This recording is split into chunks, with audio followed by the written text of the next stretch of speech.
and welcome to the ThinkMHK podcast presented by the Manhattan Area Chamber of Commerce. On this podcast, you will hear about a variety of local matters pertaining to the business community. You also hear from local business owners to hear their story and gain valuable business insights. Thanks for tuning in today. We have a very special guest with us today, Dennis Mullin, who is chairman of SPS Corp and a longtime business leader in Manhattan. Dennis, welcome to the ThinkMHK podcast. Thank you, Jason. So before we get started on the company and the history of the company in Manhattan and some of the things that you all are doing, talk a little bit about yourself and how you ended up in Manhattan and working with SPS.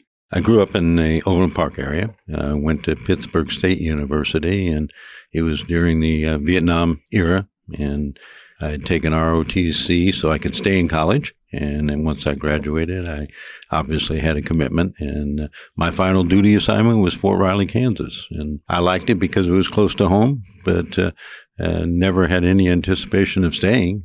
But honestly, my wife and I just fell in love with Manhattan. That brought me here. I looked for a temporary job while I was planning to go back to law school, and ran into one of the subsidiaries of Steel and Pipe at that time.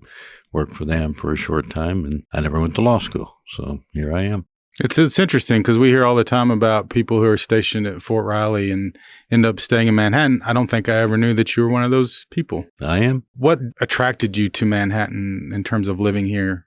Really, the people. Riley? I mean, everyone says the same thing, but it was just the environment, opportunities for my kids when they grew up. You know, the Parks and Rec was an excellent program. And when you live in a big city, those that are involved in athletic events are really the cream of the crop because they can't handle the numbers if they went.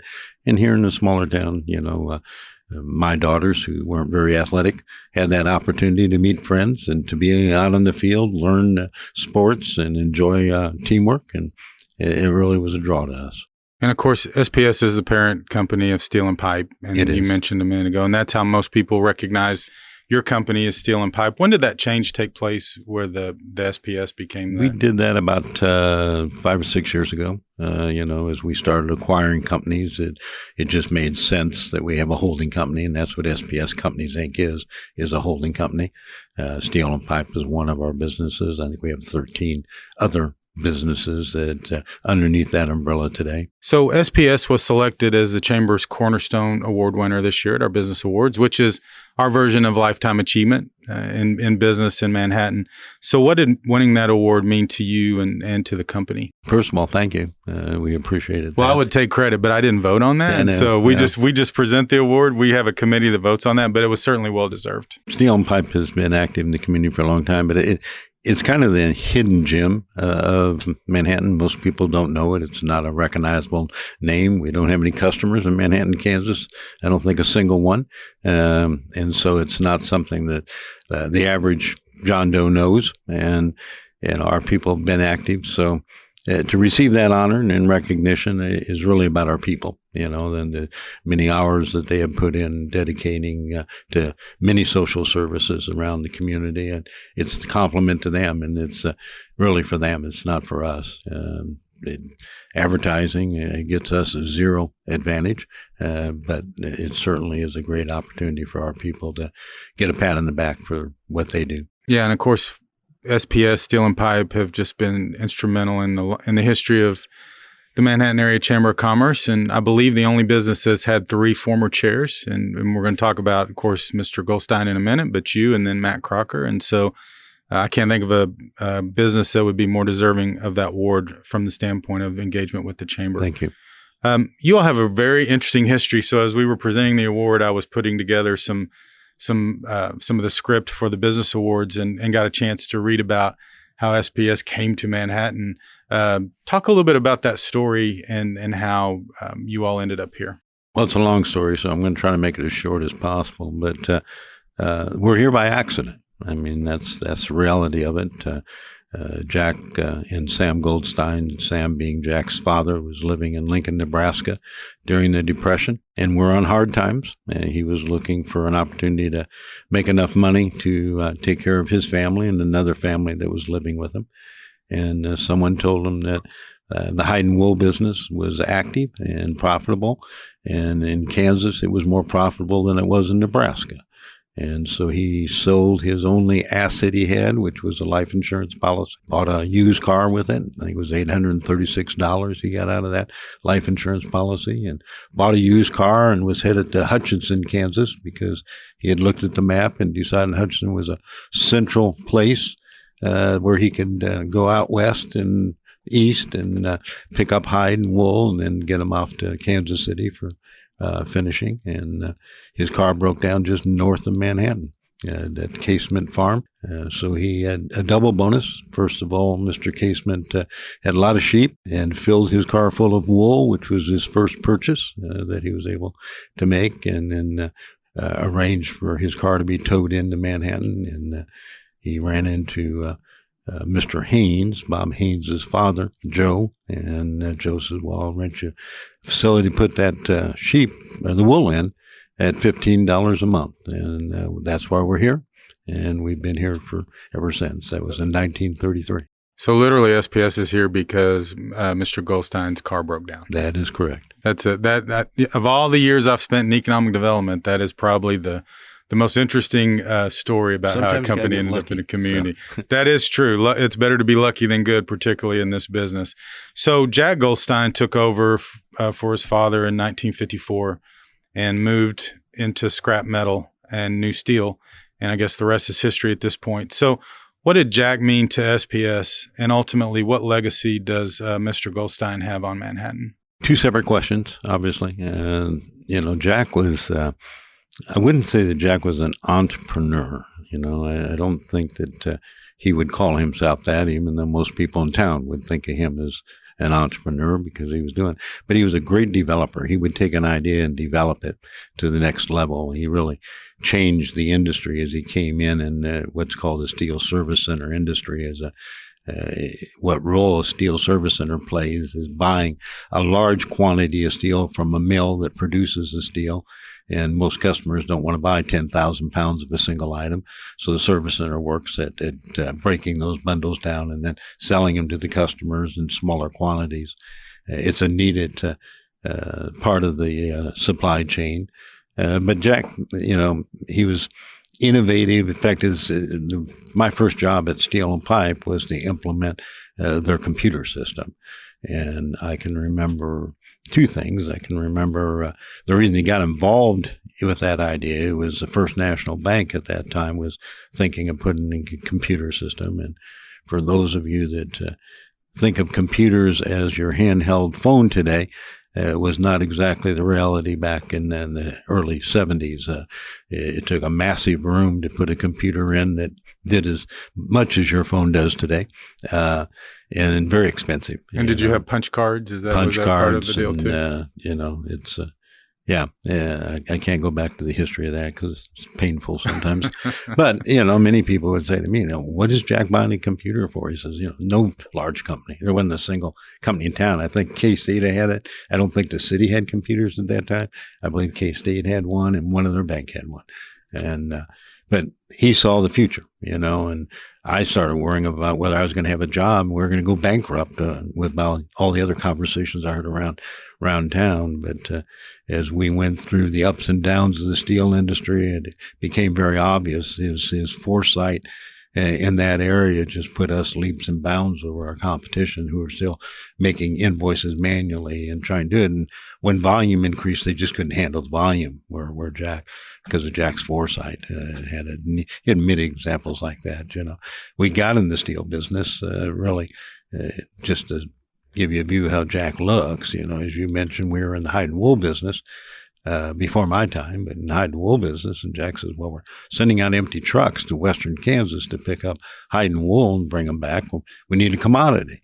Let's go out there and sell. And then we literally peddled steel. He would buy steel out of the Kansas City warehouse and warehouses and put them on the load. And he'd stop at every welding shop and every small manufacturing. And he says, come out and look at my truck and see what I have and see if you can buy it. And then trying to peddle it off the truck with the purpose of fulfilling payloads both ways. And as that, somebody would say, well, I don't need what you have here, but, if you bring 2x2 by a quarter angle next week, I'll be glad to sell it. And that turned into really where our growth came out of Western Kansas.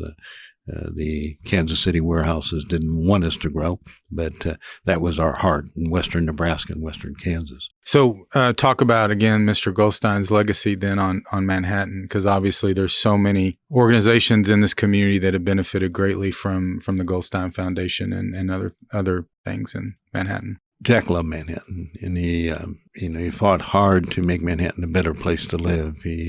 Nothing made him happier than to be part of growth, part of the opportunity, and he did it silently. In my early days, always felt sorry for him, I guess, in a way, because I think he took a negative or criticism often for being involved, such things as, he'd get very frustrated with the slowness of city government and knowing where they were going to expand. And Jack was a really big believer in the fact you couldn't grow without parking.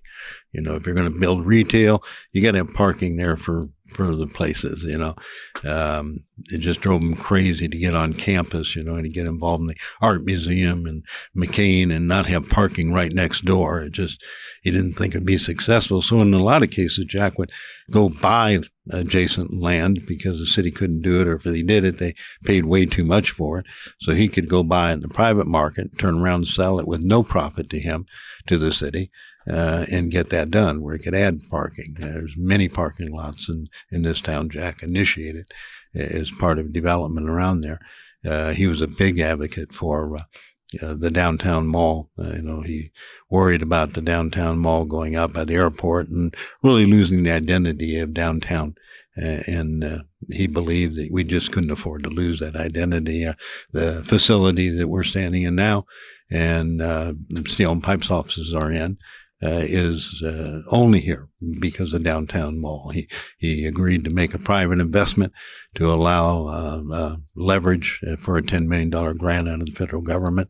The city commissioners called him actually about 11:30 at night and said, Jack, well, we need some investment. Will you do that? He said, absolutely, and he didn't even question it, didn't question whether it'd be successful or not successful. He says, we're glad to commit to that. So that's the kind of man he was. Yeah, that's a lot of people don't know the history of downtown, and that really downtown was saved by Jack Goldstein and Steel and Pipe. So certainly a legacy that's something that you all can be proud of. So you became CEO in what year? I don't know. Oh, you don't remember what year? It's been a while. It's been a while. How did the company grow from the point that you went? You talked a little bit about how you started in the steel industry, but how did you grow to where you are now? I started with this company when we were doing $8 million in sales. Today we're doing them just underneath the $2 billion in sales in growth. And that's a little bit of growth. That's a good percentage. It's come really in a variety of ways. Initially, it came from what I call greenfield growth. We would look at our markets that we were doing and growing in our markets, and we'd draw concentric circles around facilities. The only facility we had when I started with the company was here in Manhattan. But as we opened a facility in Kansas City, it became obvious that we were overlapping too much of the territory between the two facilities. That's the reason we closed the one here and went to Kansas City. And we added St. Louis, we added Tulsa, we added Houston, Texas, and those growth. But reality is when you do a greenfield operation, you're moving into new territories, trying to find new customers. You're trying to find new employees to work at those facilities. It takes a while to make a profit. It took a while to generate it and build a successful business in each location. So I decided that it would be a heck of a lot easier if we just went out and bought companies that already had a customer base, already had the facility, already had employees, and that we could then grow those companies in that area. So the last couple of decades, that's what we've done. We've really focused on acquiring companies and helping them grow into being better operations. So if you described your company and your products, what would that, in a 2-sentence description, what would that be? Well, you don't know me very well to put me into 2 sentences, but they're all steel related. Everything's steel related, and a variety of different steel uses and needs. So throughout that growth, you all made the decision to keep the headquarters in Manhattan because obviously, if you don't have operations in Manhattan, you could easily have moved the headquarters to any of these other communities. Why did SPS make the decision, Steel and Pipe and then SPS, to keep the headquarters operations in Manhattan? Well, when I was in charge, the decision was made clearly for the people. I decided that the quality of employee that we wanted was exactly here. Someone that learned to balance their life and could balance it between, for me, it's faith, family, friends, and work. And, I wanted people that cared about those things because I think their heart made them better employees and not somebody that was hop, skipping, and jumping from job to job. Manhattan's been great for us. It's been great to have Kansas State University here. A lot of people would love to stay in town, and we have a lot of alumni out of the university. And it's the quality people we want. And I'm saying this as a compliment to you all and to the company, but there's no operational efficiencies in having the headquarters separate from everything else. And so that really is a conscious decision on your part. Probably the biggest negative is air travel. We have facilities everywhere, customers all over the United States. It's a little difficult from air travel standpoint. But again, you all have decided that the qualities of Manhattan that you mentioned and the people make the organization operate better. Well, there's no better asset than people. Yeah. And so if you start there, the rest of it becomes minor. Well, we appreciate you continuing to be here. On your website, it says that improving the quality of life in communities where we operate is a high priority for SPS. Why is that philosophy important to the company? It's duly important. It's not only important for us, to give back to the communities we serve in, but for our employees. And it's, we keep employees here only because Manhattan's a great community. We could be the greatest operation in the world, but if you didn't enjoy where you're living and your family wasn't happy, you would leave. And so those are important things for us to make sure that we still have a community that draws employees. Our recruiting isn't just out of Kansas State University anymore. We recruit nationally. Had a young, or not young family, but a gentleman we were hiring in a vice president's position coming out of Florida. And as you can imagine, he had a hard time selling to his wife coming from Tampa, Florida, to Manhattan, Kansas, particularly because right prior to him visiting with us, she happened to have to go to a funeral in western Kansas, and she came back and said, "There is no way I'm moving to Kansas. There wasn't a tree I saw," and I assured him that was not Manhattan, Kansas, and we got him here, and his wife fell in love with it, and he did. So I'm going to try to make sure I say this in a way that isn't too offensive, but one of the advantages we have, I think, as a community, as we're trying to sell companies and we're trying to sell people, is the negative perception of Kansas is not what they experience when they get to Manhattan. And so we almost are the beneficiaries of low expectations. Absolutely. And because every time we have a client, every time we have a client that's not been here, the number one thing we get at the end of it is, wow, that's more than we thought it was going to be. That was my experience when I was interviewing for the job in Manhattan, because even though I grew up on the plains and lived in Oklahoma, Texas, and Nebraska, I'd never really been to Manhattan. I've been through it. And when I got here, I'm like, wow, this community is I always say this community is greater than Google says it is. But we got to get them here. We have to get them here. And companies like yours are the ones that we can do that. And I assume you take that same philosophy to your other operations as well. That's Absolutely. Not just a Manhattan philosophy. So we talked a little bit about that SPS has had 3 chairs of the chamber. Why is it important to your company to be involved in the chamber? Jack set that pattern. His involvement in the community and his love for Manhattan was easy to be contagious. I started getting involved in outside activities. He certainly got me involved in the chamber because he had a heart for the chamber and for Rotary and other pieces. But what I found is it's also a great training ground for our employees.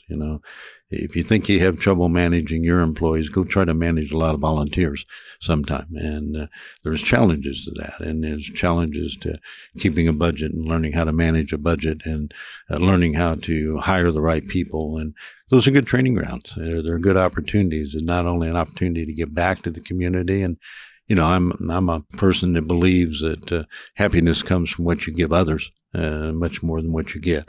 And I think that follows through and is part of keeping happy employees and a great community. And of course, Matt Crocker was instrumental in me being here. He was chair when they did their search, when Lyle announced his retirement. And looking back at your experience as chair and being part of the executive committee, are there any particular things that stand out as highlights of that time? Well, I probably had my highlight in my career the year before I became chair. I was president in those years, but and that's because I believed that we were too dependent on government money, both county and city, with our budget, and it affected us in how we often needed to do the right thing. So I remember saying that we need to go raise money. I went to the board. I was vice chair at that time, or vice president, and went to the board, and I says, give me the authority to go raise $1 million. And they said, there's no way. There's no way you can raise $1 million in this community. It's just impossible. Too much competition, particularly with Kansas State. I says, well, give me the authority and we'll see. And I think they offered, finally, after more debate, I think approved $750,000. They refused to approve the $1 million. And I always look back with regret because I think we actually came in about $930,000 on the campaign, and why I gave up and didn't do the last 70 just to prove them wrong. I don't know, but that was my biggest challenge and really opportunity and success. Well, yeah, and it's still an important part of our program today. It's called Advantage Manhattan, and we just finished our 5th drive, which they're 5 years apiece, and we're up to about $3.5 million. So thank you for your leadership in getting that started. That's a huge accomplishment. Who was the director when you were? Was it Lyle or was it? Oh, I know who it was. It was Collintone, Dan Collintone. Dan Collintone. Okay. How do you think Manhattan is progressing, and what should we do to be growing our community? I worry about it. I thought we were too slow in recognizing the downturn in retail. I've always said, that Manhattan was a 3-legged stool that was being Fort Riley and Kansas State University and retail. But I think sometimes our leadership is too slow in recognizing things. I today think that is a problem when it comes to working from home. That's a double-edged sword, a disadvantage. You look at some of our newest facilities that hardly have anybody working in them anymore because they're all working from home, and how to manage that with the dollars we give and jobs created when they may have a created job, but that person may be living in Washington, D.C. or New York or Washington, Oregon or somewhere out there. And, so I think, our job is to bring those people that their companies are in Seattle and bring them here because they're tired of living in Seattle and want a lifestyle we have. So I just worry, but that's my nature, is to always worry about the problems at hand and how do we fix them. Well, that's my nature too. So people will look at me and go, "Why are you worried about that?" I say, I worry about it all the time. That's your job. It is my job. Not necessarily mine. So, well, we appreciate you worrying about it too, though. All right, so that's the end of the easy part. Now we go into the section of the program, which is our rapid fire questions, where we ask all of our guests to answer 10 questions about themselves so we can get to know you a little better. So number 1, describe your perfect day. My perfect day would be when I made a difference somewhere. Okay, that's a great answer. What do you want people to remember about you? That I care. We will, I promise. What job did you want as a kid? I wanted a job that paid enough money I could buy my own clothes. I was the youngest of 4 boys, and I always got hand-me-downs.